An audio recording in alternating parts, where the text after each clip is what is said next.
I'm Erica Lynn, and we all know the ocean is the most demanding environment on Earth, consistently testing the reliability and durability of our equipment. When you spend as much time fishing as I do, you know that reliable gear is essential for staying on the water. This is why I went with the BIS battery to power my trolling motor, electronics, and outboard.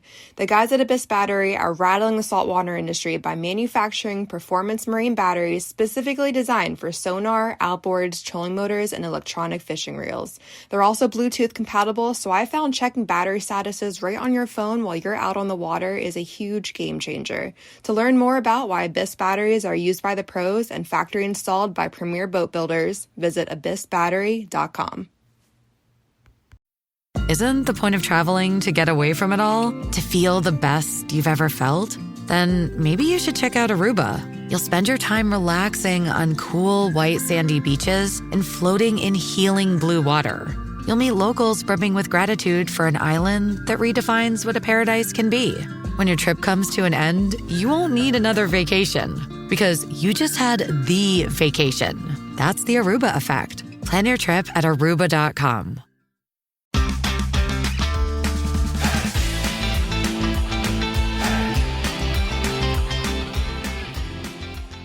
Hello and welcome to the Publicly Challenged Podcast. I'm your host, Luke Oswald, and I hope you join me on my quest for knowledge to become a better public land hunter, angler, and forager. Stick with this and who knows, maybe we will learn something together.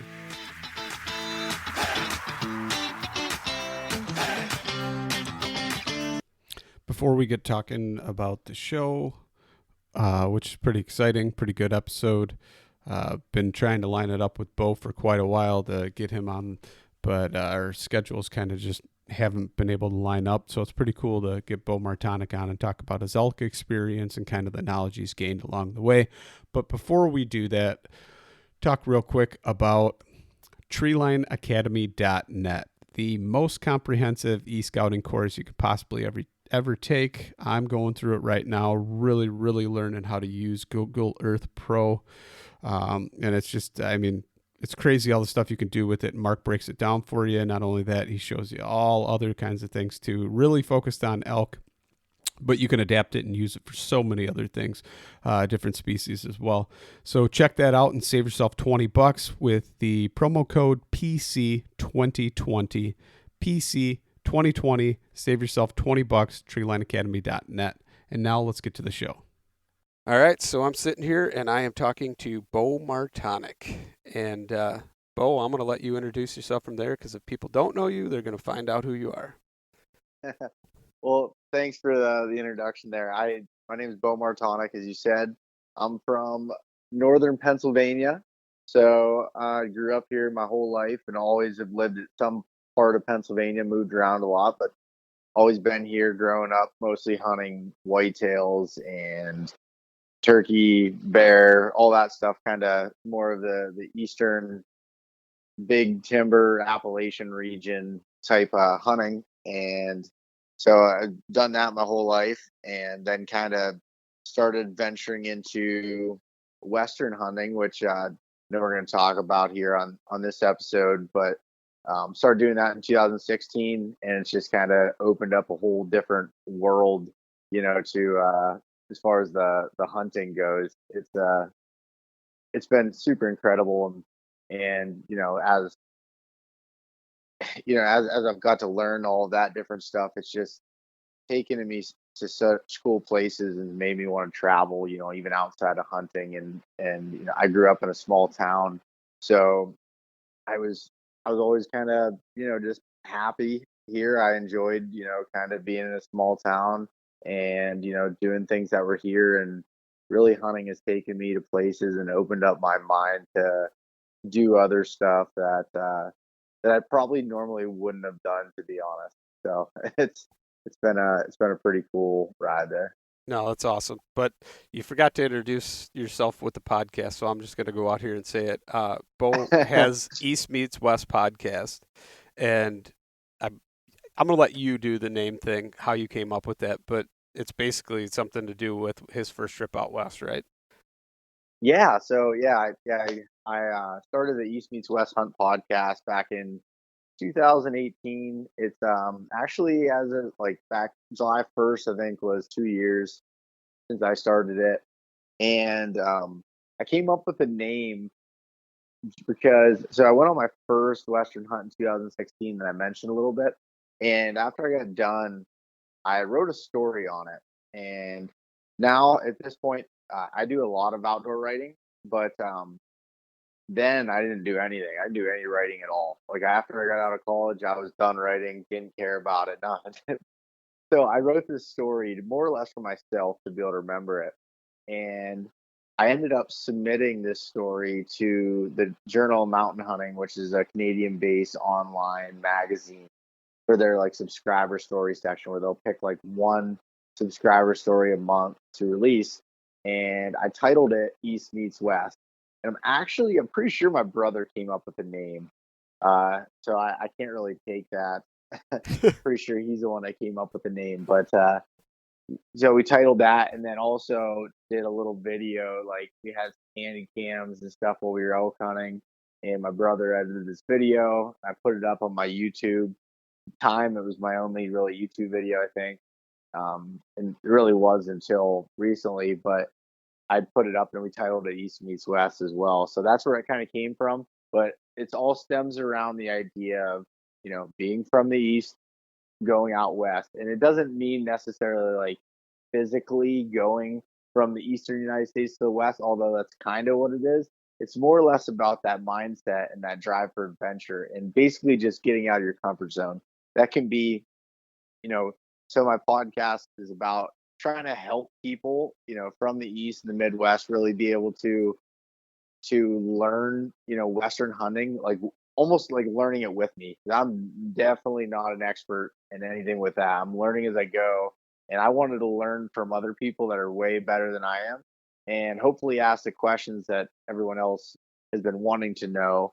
And that was kind of the basis of it. And then in addition to that, so where I grew up, I mentioned it briefly, but I hunt whitetails in the Appalachian Mountains. So it's all endless, big timber country. For the most part, public land. We have like 2 million acres of it just in northern Pennsylvania alone. And that style of whitetail hunting was never really talked about. And it has kind of an adventure Western hunting style vibe to it. So that's kind of those two topics are like my main things that I focus on. And I really didn't realize that the mountain buck stuff, is I've kind of coined it, is probably even more popular than the Western stuff as far as what people want to listen to. So it's been really cool because I've grown up doing that. So that's a little bit easier for me to talk about than the Western hunting stuff. So before we get into actually talking about, I'm just kind of, you do a little bit of foraging, right? I mean, I saw you actually cooking up some mushrooms. I think some chanterelles or something the other day. Yeah. So when I don't know a whole lot about it, so I'm not going to even pretend to do that. I know a few different things. I know I pick wild leeks, and they might be called different things in other places, but we call them leeks, like basically a wild onion. Yep, we call them ramps. Yep. Ramps. Okay, I was just going to say that. That's the other term I've heard. So I pick leeks or ramps, and I do make some dip and some other different things with that.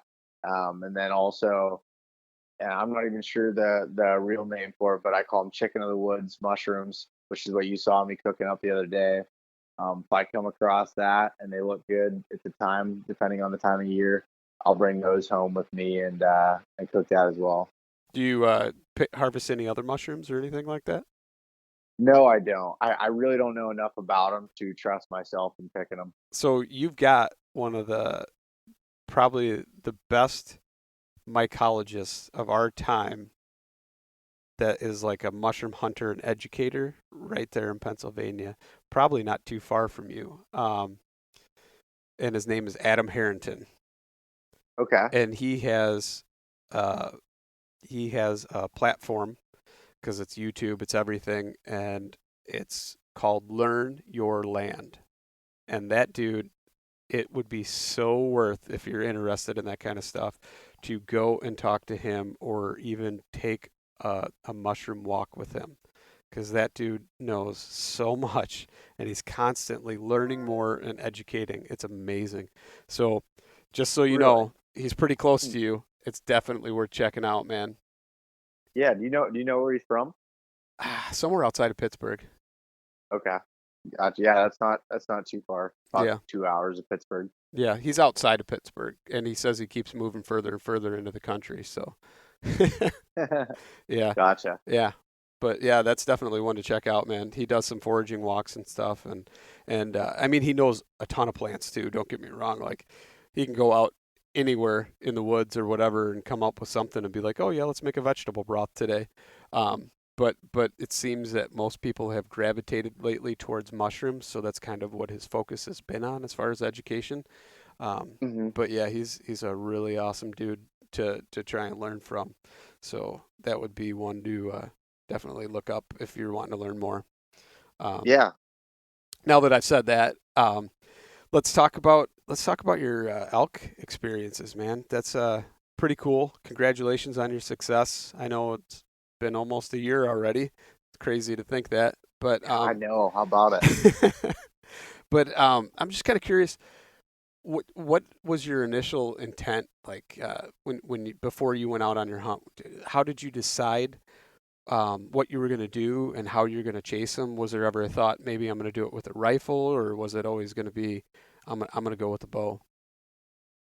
So I got kind of inspired to do it because I really didn't think much about elk hunting, like say until probably 2015. I just I don't know. I watched them on TV shows on the Outdoor Channel and stuff, and thought it was more of like a high dollar type thing, and I just really wasn't exposed to a whole lot of content from it. And then I discovered Cameron Haynes and bought his book Backcountry Bow Hunting, and I was just like, this sounds like the coolest thing. Like, I want to do this. And yeah. So there's when I was like reading it, I'm like, I was always been into fitness and hunting, and I like camping. I was like, man, this seems like combines everything. So based on that, I was like, I need to go into the furthest place in the wilderness possible and bow hunt elk in like this steep, rugged terrain. Well, that was not great guidance to kind of go into it with, but that was kind of my thought process, and just try to learn as much as possible. I think we decided like January of 2016 we were going to go that September, and I talked my brother and my cousin into doing it with me. And I wanted to do a bow hunt. I've always been into bow hunting. Nothing against gun hunting. I'm taking a rifle to Alaska here in a few weeks. But like I just bow hunting elk in the rut was like what I want. I like calling. I like even with deer. Like I like the rut. I like interaction, and so that was kind of why I wanted to do that. And so but going into it, I knew literally nothing. So just started. I was kind of getting into podcasts pretty big at that time, so I started listening to different podcasts and also just reading everything online. I was starting to feel kind of overwhelmed, trying to figure out like weed through the stuff of what I need to know, what I didn't, and what was opinion. And then I found Corey Jacobson had a University of Elk Hunting online course, and I signed up for that, and that really, really helped me put everything in like one place for me to be able to learn. So I did that, and literally just I picked a wilderness area in Colorado that had the things I was looking for out of this. I was going into it wanting to kill something, obviously, but in I also wanted the full experience. I'd never been out west, so I wanted like the most beautiful views. I wanted to be up in the high country. Just had something that I wanted to do. So that led me to one of the wilderness areas in Colorado, and yeah, we just took off and drove like 27, 28 hours across the country. And uh, I remember getting out of the truck at this rest stop, and like we're out somewhere outside of Denver, and I went to walk to go into the bathroom, and I couldn't breathe. Like I was like, oh, this is bad. I thought I was in good shape. Oh man, I was not as far as like dealing with altitude at first. So it was an eye opening experience, and really like I remember when we'd scout online, like we were using Onyx, looking at Google Earth and everything, and we picked these spots. Like we're gonna go glass from here, we're gonna go up there and we're gonna glass day one. Maybe like in the afternoon, we're gonna go over here and check this out. I got there, I'm like, well, that's gonna take me 2 days just to get number one. Like, there's no way. This is so much bigger. Google Earth's a liar. Like this sucks. So that was kind of like my outlook going into it, like the beginning stages. So yeah, I was kind of going to ask you. So you did do some e-scouting, if you'll call it that. I mean, you weren't just Yeah. looking and going, okay, yeah, that looks like a good spot. I mean, you actually did try and do it. What resources did you use in order to learn how to e-scout like that, or were you just applying the same tactics you did for whitetail for elk? No, Corey's course, the University of Elk Hunting was the one that taught me a lot with it, and I think it was really good. So we found elk on the first day, and we got an elk most days on the trip.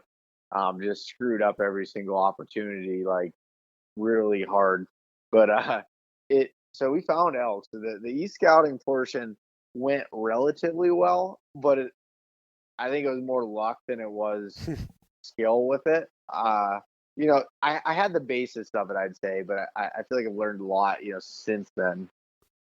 Yeah. So like my whole thing when went on my first hunt was like, yeah, that looks like a good area on the map, and most of my stuff was done like I did no Google Earth whatsoever. So it was either on X, and it was just kind of like looking on an iPad. And if it wasn't on X, I was doing some Go Hunt and just kind of looking at the hunt area itself through that. And that's what I looked at. I mean, I had no idea, and I didn't truly educate myself about the species either. That was one of the things that I just didn't even think of. You know what I mean? If you're going after a whitetail, you need to know your core, you know what it eats, know what it browses, all those type of things. Why does it like cover? Why does it like these transitions? All those things. And I did not do that to educate myself on the elk. And I found that, I mean, heck, I didn't even know. So like my whole catalyst of why I wanted to do it is I watched a bunch of Randy Newberg. Yeah.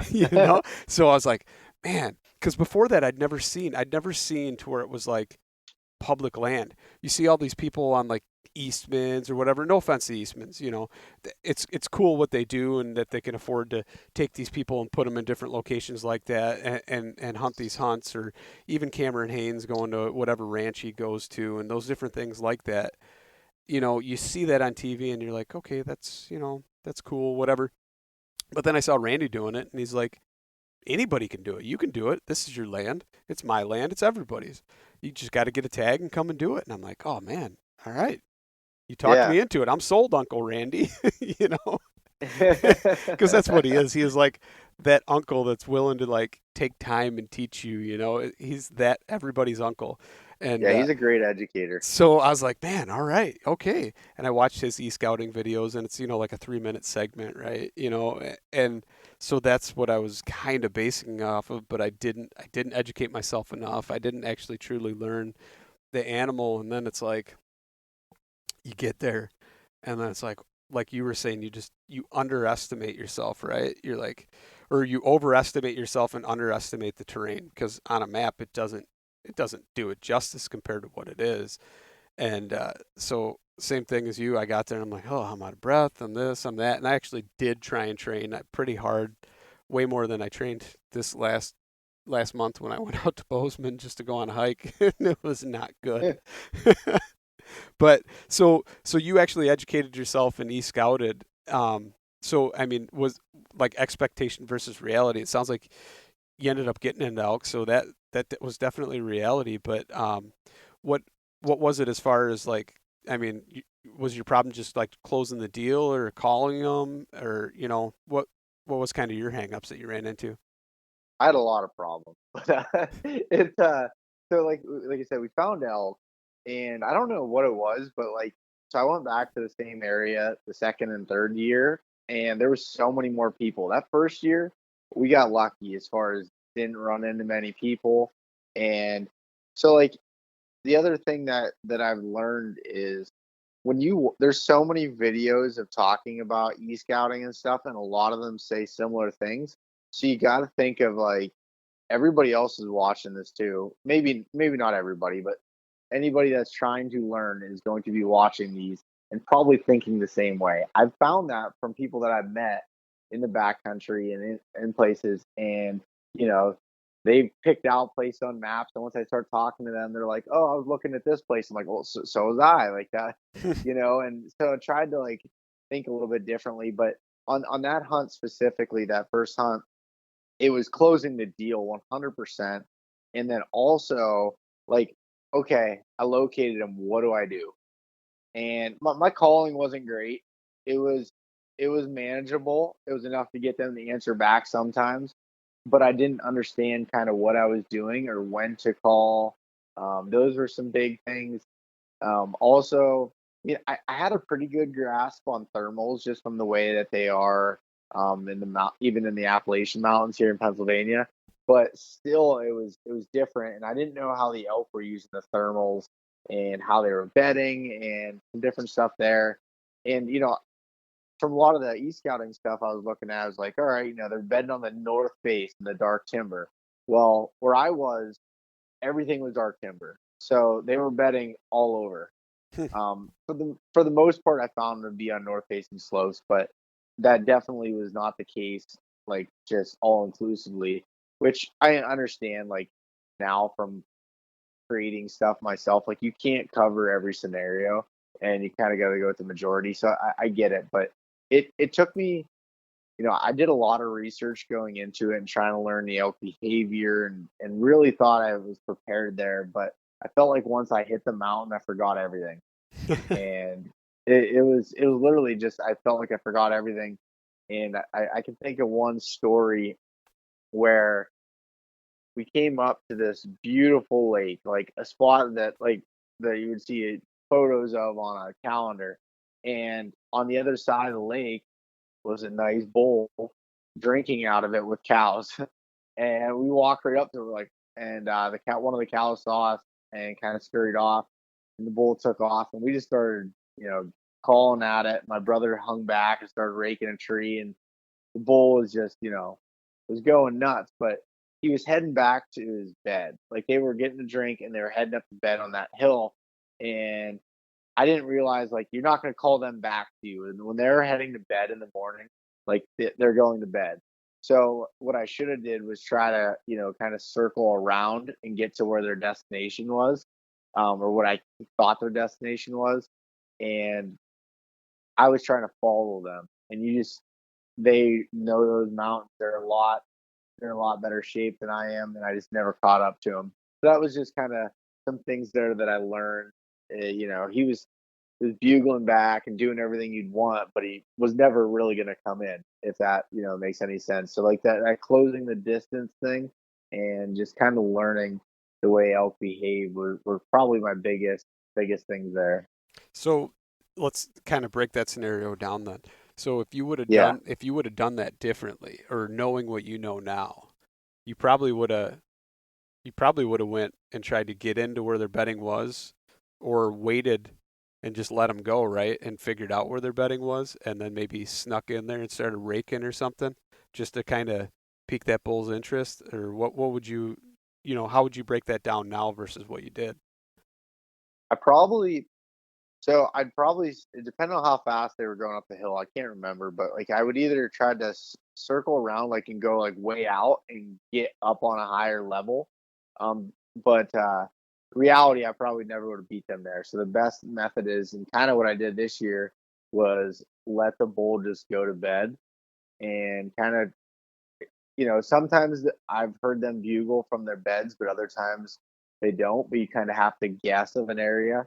And I'd probably let them go to bed and then try to get up on the same elevation line as them and move around towards and move in close quietly, and then maybe try to strike them up with either a bugle or a cow call.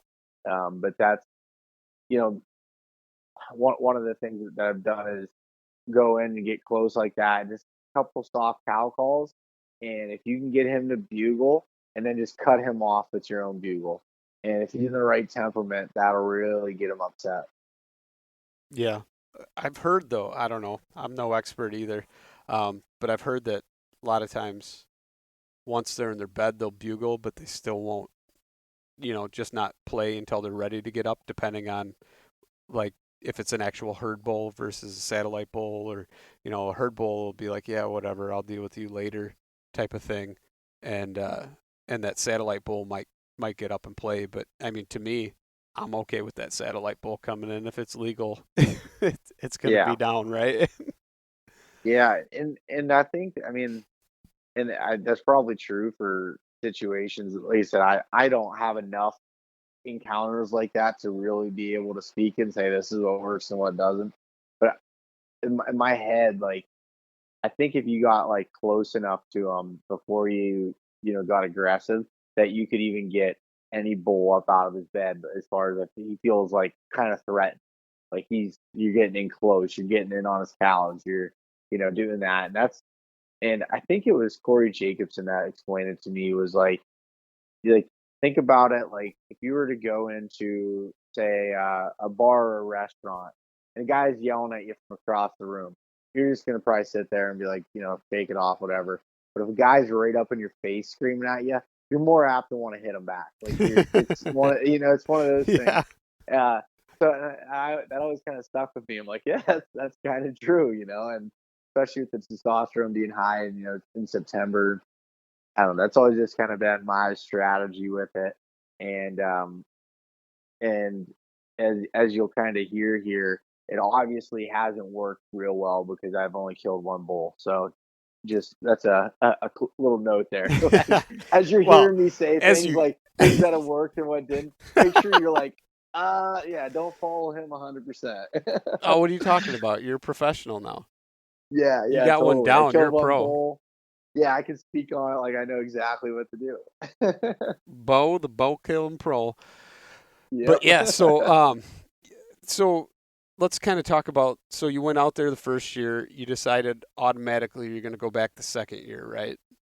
Yep. And then you go back the second year, you go to the same spot. I mean, that's one thing I dealt with is crowds. I mean, the biggest, I think the biggest factor of not seeing any bulls when I mean, I didn't even see a bull at all when I went out. And I went to southern Colorado, and I saw a ton of people, and even everywhere I went, I'd be up on a ridge or something and be glassing, and I'd look over to another ridge, and I'd see a guy coming over the crest of it or something. I mean, was that kind of how your scenario was, or what was that like? So the first year it wasn't real bad like that, but that second year, it was it's everybody was going up. They were the hike. There was a trail ran the ridge, and then ran right up in the high country. And the trail ended up going like up over the top of the ridge and down and stuff. But everybody was going up and like spreading out across the high country. And at any time you could glass across these basins up top and kind of find somebody. And which led me to kind of being like, okay, maybe gotta maybe well, everybody's going up there, like there's obviously not any elk going up there right now. So what are they doing differently? And what I ended up finding was people were going deep, and there was a people that were hunting from the truck, that like within a mile of the truck there was a bunch of people. And then there was like a gap of like the 2 to like 3.5 mile range, just estimating with this scenario. And then after that, say 4, 5, and 6, 7 miles, there was other people that were back in, like more of the quote unquote hardcore guys that were packing back in. And I ended up like I packed in and I was finding elk back towards the truck because everyone was just hiking this trail and getting up to the top, but they weren't paying attention to this like nasty, dark timbered ridge off to my left. And I remember there was a spot there that looked like the perfect bugling point, right off the side of the trail down this valley. I sent one off, there a couple times, and never heard anything until I dropped down into there and ended up getting into elk like a bugle fest, like down in that dark timber, but they never answered when I was up top. But what I learned was when I was hunting in there, other people that would hike that trail would stop at that same point and bugle, and those elk would shut up. It was like they knew where the people and the pressure were coming from. So it was super tough. Like you were explaining, like finding people all over. It's really frustrating, but if you can find those little holes that they kind of, you know, have their own sanctuary there, it can be super good too. That sounds like a Cody Rich thing, is finding those little pressure pockets. Oh yeah, yeah. Cody he's helped me a lot with that. Um, and yeah, he's someone I look up to from some of those things there. That I think I told him this. I was like, I think he just says that because he likes hunting deep in the backcountry. He's trying to get people out of Probably. I wouldn't doubt that. Yeah, he's got his there. horses, so yeah, he takes some horses out there. Yeah. Yeah, but okay, so then let's kind of you ended up deciding to go to a different state, right? After your second year, is that kind of what happened? No, I went back the third year. I went back. That's right. I was doing like a 7-day hunt the first 2 years, and in the third year, I was like, I went out for like 14 days. And the first 4 days, I hunted that spot, and it was a really dry year, so the high country was dry, and there was literally just no elk in that area. They had moved down towards the private, and so I moved to a different section of the unit, got into elk, and but never had like a close opportunity. And then after like 7 days, I met up with some other guys coming from Pennsylvania, and they had horses. So we took horses back in. Like we didn't like ride them, but they helped carry our gear. And we went back in 9 miles. It was a new unit I'd never been to, but these guys have hunted it for quite a while. And at 9 miles back in, we were there was people, there was camp, there's people there. They had llamas that packed in. They had just people that walked in, all this stuff, and we ended up getting into elk there too. But it just the people thing was just like, I don't know. I was just almost like, I'm sick of Colorado, and it's not all Colorado, but it was just my experience I had. So I started getting on Go Hunt, trying to figure out what I thought was going to be a better area or state, and I talked to some people that had hunted Idaho, and they're like, man, you should really check Idaho out. Like they put a cap on their non-resident tags, so it can never get like any worse. I mean, certain areas can get bad because they don't really cap it off by zone, but but anyways, they have a full cap on it. So I did some research and through Go Hunt figured out the zone I wanted to hunt. I looked at like bull to cow ratio, harvest success, and I'm trying to think what else I looked at. Those are like my two biggest ones I was focused on. And it was like percentage of 6 point bulls. I didn't care to shoot a big 6 point bull or anything like that, but in my thoughts is that if there's bulls that are hitting maturity or anything else, like that's going to really up my chances to even find satellite bulls. So I after I picked like my unit based on that stuff, I jumped on Onyx and started scouting, and guys like Cody Rich plus my own experiences led me to, instead of trying to find these big like I was trying to break down the unit. I was looking at the roads and trying to figure out where all the trailheads are. So we marked all the trailheads, and then we went through and marked all the campgrounds, and kind of looked at that, looked at the map again, still trying to figure things out. And like we did this for the entire unit, and took a lot of time to do that.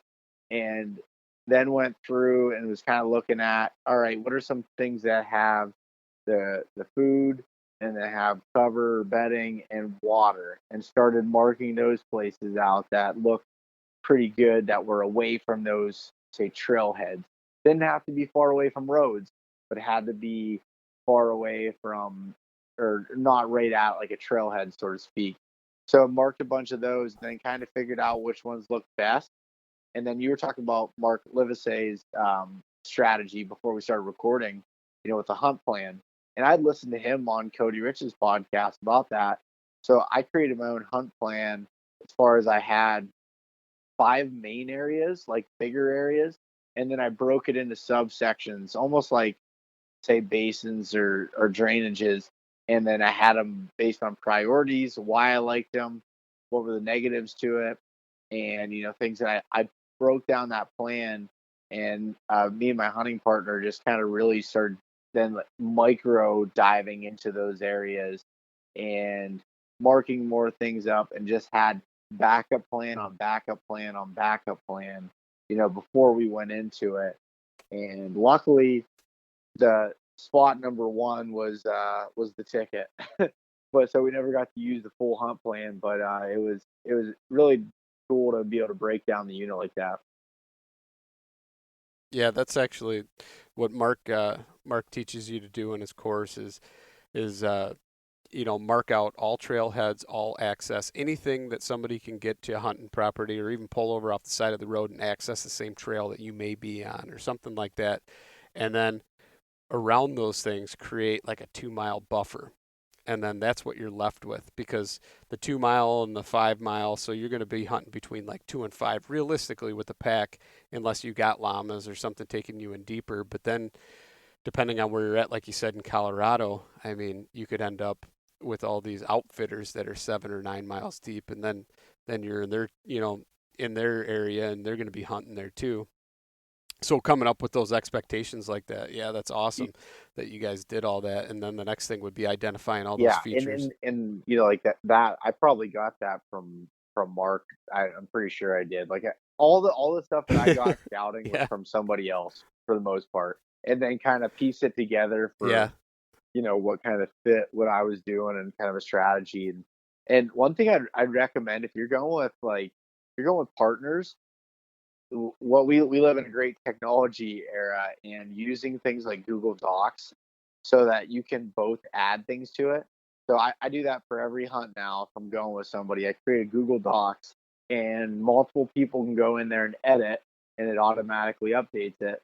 So like we'll just like brainstorm a bunch of ideas, and then have a hunt plan going through and breaking down the areas. And the hunting partners can add to it their notes, what they find, and just really keep yourself organized.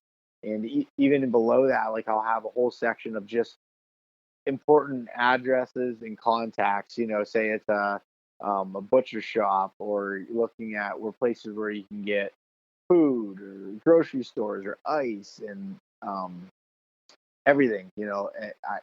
All that stuff is kind of in my personal hunt plan that I do.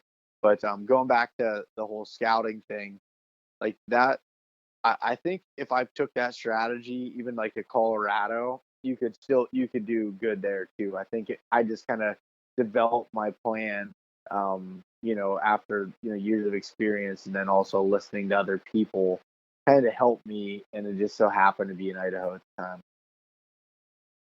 yeah. No, I totally, I feel that the next time I go out wherever I go hunt elk from doing, especially that, you're talking about, you probably got it from Mark. I mean, the stuff I've learned from that course is incredible, to be able to, learn how to do those things, especially like, I mean, I still am sometimes the whitetail hunter that does not do the e-scouting that I probably should on some chunks of property. I'll look at my Onyx on my phone and go, okay, I'm going to try and get in there. And then I'll actually, once I'm on the ground, I'll look for sign and try and set up or something, and just kind of go in there blind, but with an idea of where I'm going because of the Onyx.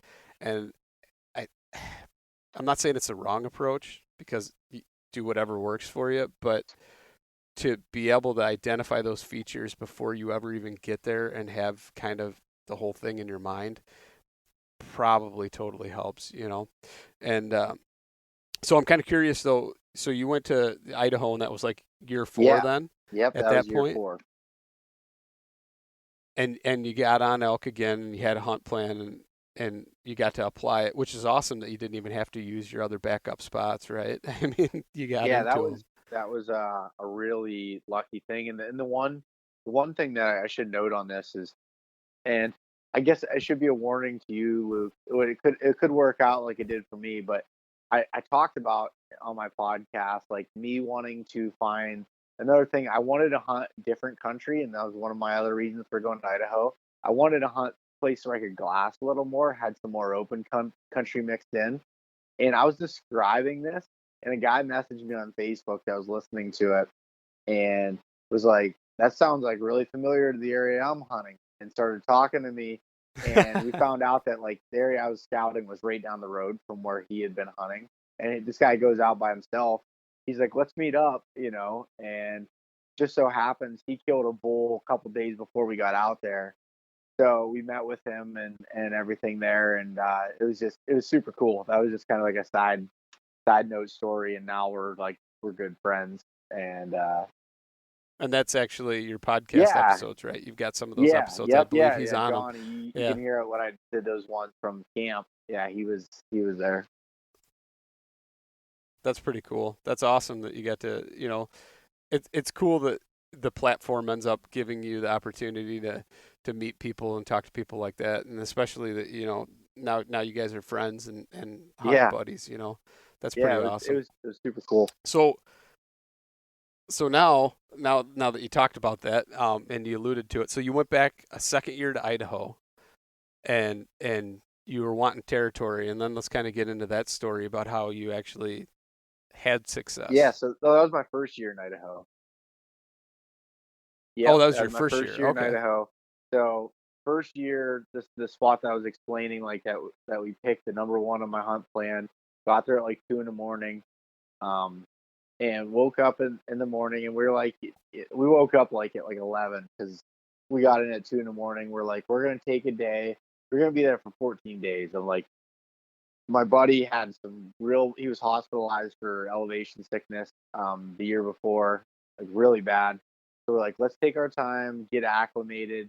So we just hung around camp, the first morning, and then the afternoon took kind of a light hike up the mountain to try to like locate and listen a little bit.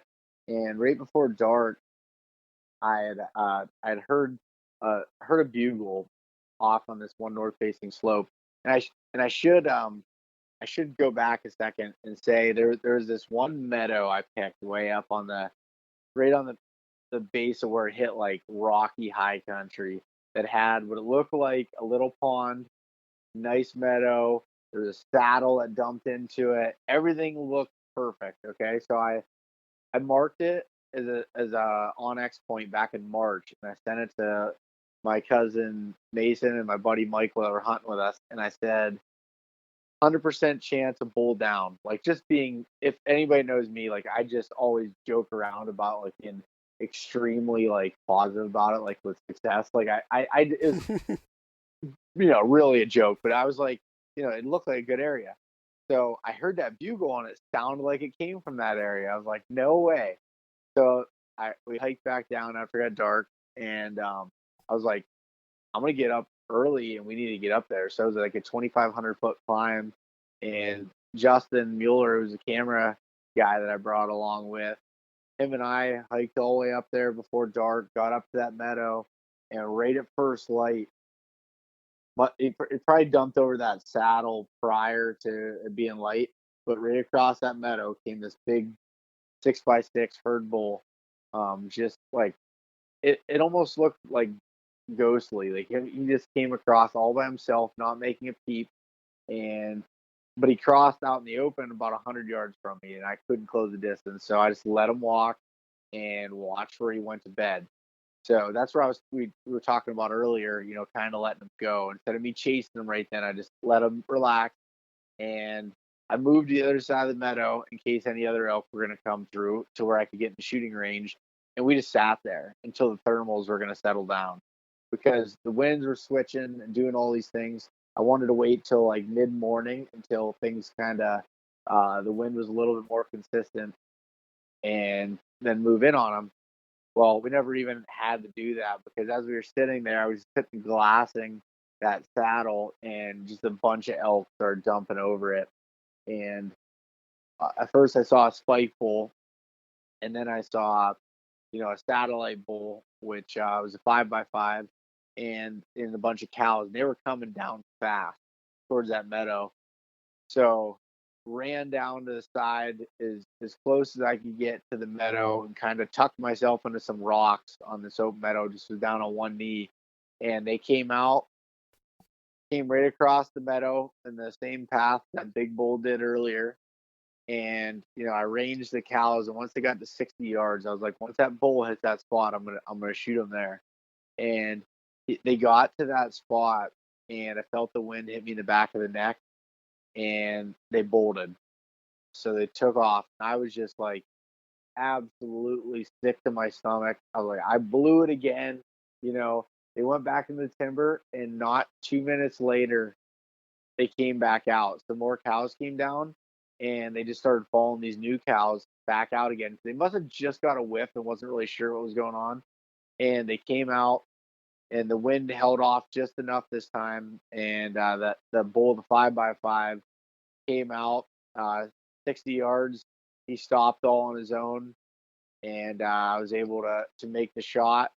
He ran about 40 yards right in the middle of the open meadow and just tipped over.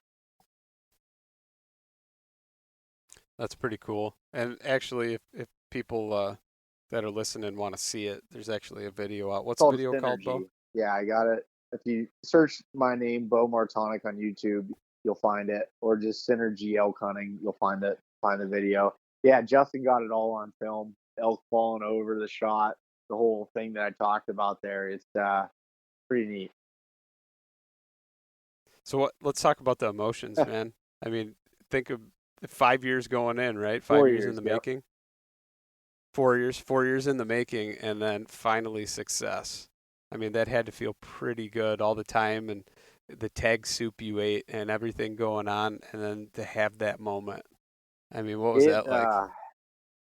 yeah, it's really tough to even put into words. Like, you'll see it if you watch the video, you'll see it, because I literally just lost everything I had. Like, I anything that I thought that you're a tough guy climbing up in here and doing these things. No, like, I lost it. Like, I was I don't think I was actually crying, but I might as well have been. If it would have been if the air would have been as humid as it is in Pennsylvania, it definitely would have been tears, but it was dry.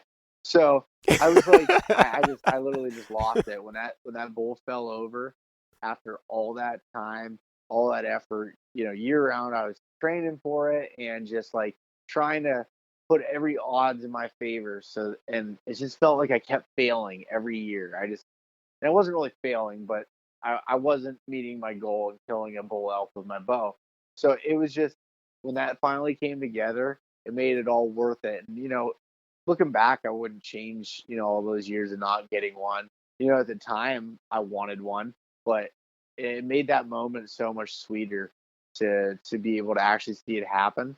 And just I just kept going at them. I'm actually sitting here on my couch right now looking at it up on the fireplace, and it just brings back those memories. Like, yeah, it was so crazy. And after the bull fell and we went up to it and everything, I texted, had a Garmin inReach, so I was able to satellite text my buddy Michael and Mason, who were there hunting a different spot, and told them bull down. And within a few hours they had hiked up there to help me, and we had everybody there to help pack the meat out and kind of share that experience. And having all those guys there with me was probably the coolest part of the whole thing.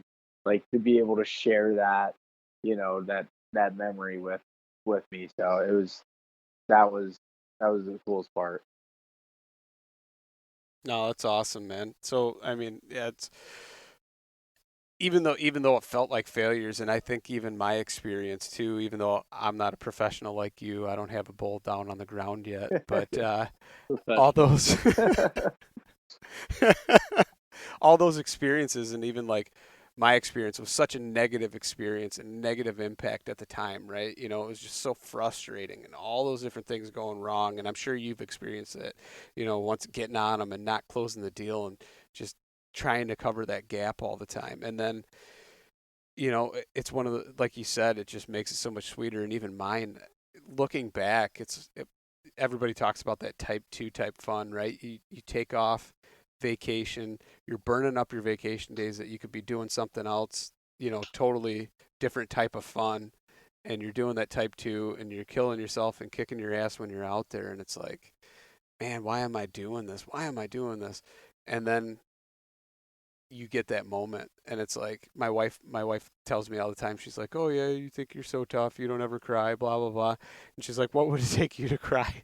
And she asked me that the other day, and I was like, "I probably get pretty teary if I got a big old bowl on Yeah, the ground." And she goes, "Really?" She goes, "You didn't even cry at the birth of your own children, and you're gonna tell me you cry at something like that?" And I'm like, "Yeah, I didn't work as hard. That was more you." that's a good response. That's a very good response. I had I had to cover my Yeah, own I was butt, gonna say right? I mean, that's not something I would have said, and that's why I get myself into hot water sometimes. But yeah, that's good. And it's funny you say that. My yeah. girlfriend said something the other. It was back in turkey season.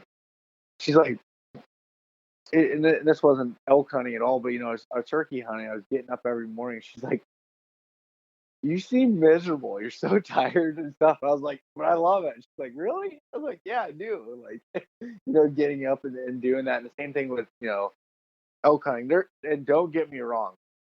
There has been many times I'm like, "What am I doing here? Why am I doing this?" But it kind of divides people, the ones that keep coming back for it, or the ones that decide to hang it up, I guess. And it's Yeah. not for everybody, but I love that process. Oh yeah. I mean, I'm hooked on the mountains. That was my first time actually going out and hiking them and not just being like somewhat near them. And it was like, man, why do I live where where I live? I mean, yours is a little bit different because you're kind of in the mountains, but around me, I am in. I don't want to say the armpit of Illinois because that's people might get mad when I say something like that. I don't mean to discredit it, but it is the flattest, just cornfield Illinois, man. I mean, you can go south and it's got hilly stuff, or you can go a little bit west. But where I'm at, it is pretty flat. Not quite Nebraska flat, Yeah, but it's flat. And so, getting out there and getting to experience that and hiking through it, it's like, man, this is amazing. And something just continuously like on my drive back, like I drove by myself straight through back home. My hunting partner was in Texas, so we parted ways outside of Colorado, and that was it. And just the whole time I'm thinking, I can't wait to get back to the mountains to try and chase elk that I didn't even get to see. yeah, And it's crazy how it draws you. And I've become quite obsessed since then and tried to educate myself as much as possible and it's well, amazing where it'll take you and that whole adventure like you talk about, how do you define adventure? Well, to me that's yeah, it, man. dude. That's it's so right. Like when I remember my first trip was like 3 or 4 days in, I was like, I want to be done.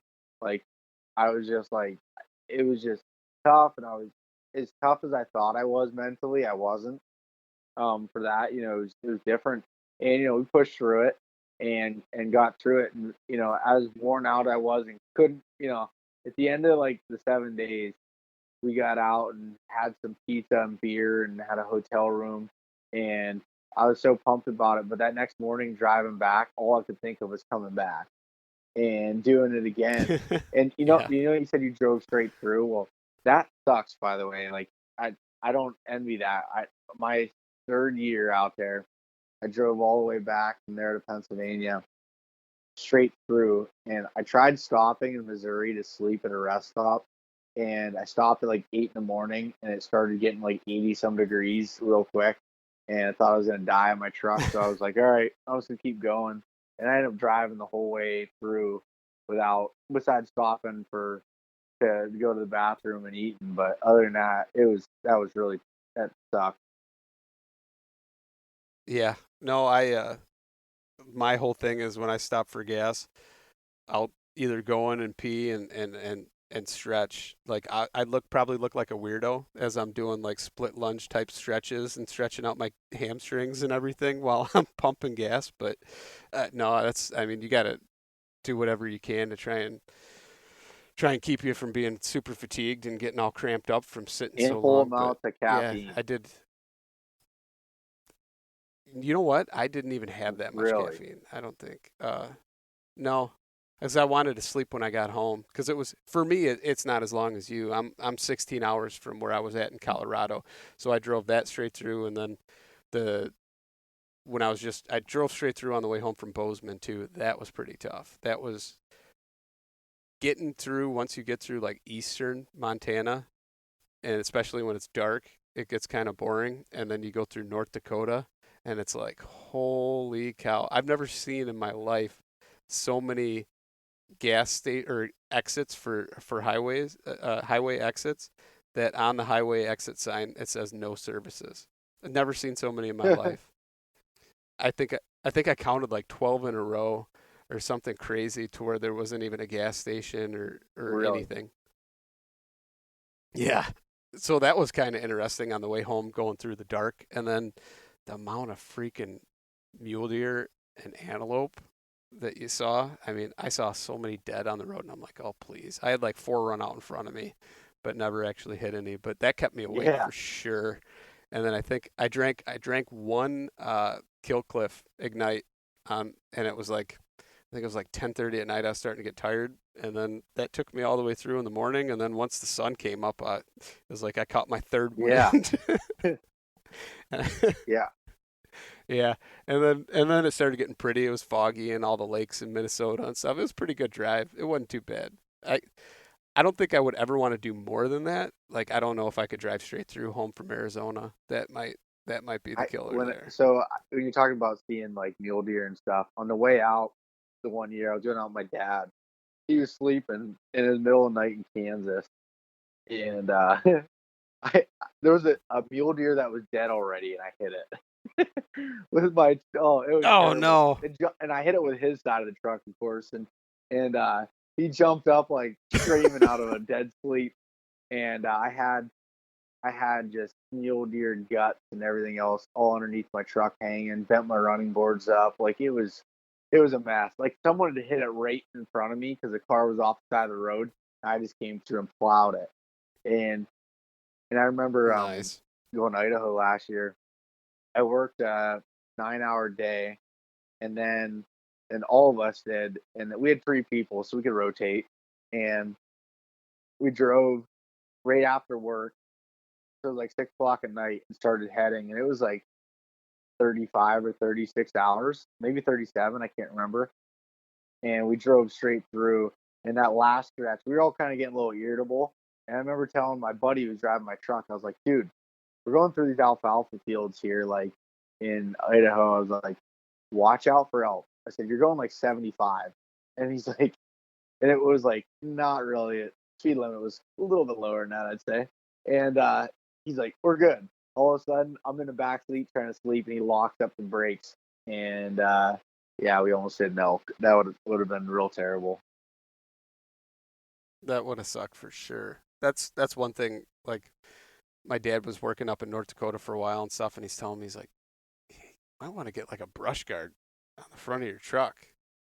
And I'm like, nah, I don't know. He's like, I'm telling you, there's so many deer running across the road up there, big wide open highways. He's like, and the speed limit, he's like, you're doing 75 or 80. He's like, you might want to get a brush guard. He's like, at least that way you can limp to a gas Yeah. station or something, you know? And I was like, nah, I'm all right. And then after going through there like that and having so many run across from me, I think I might put one on if I'm gonna keep heading out west. Probably Definitely not a bad not a bad idea. idea at all. Yeah. Yeah. Well, Bo, I appreciate you coming on and talking to me and sharing your knowledge and your experience. So before we go, kind of tell people one more time where they can find you, look you up. Yeah. Well, first of all, thanks for having me on. It's been a long time coming getting our schedules to link up. So thanks for being patient with me there, and I really enjoyed the conversation.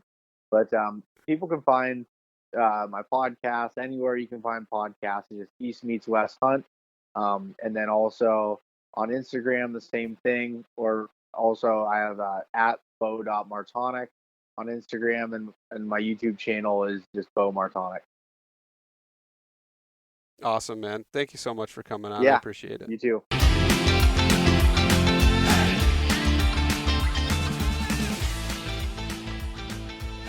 And once again, thank you so much for listening to the Publicly Challenged podcast. I hope you enjoyed the show, and if you did, please subscribe on whatever platform it is you're listening to. Also, if you could leave a review, that would help us out. And you can check us out on Instagram or at publiclychallenged.com. And once again, thank you so much for listening to the show.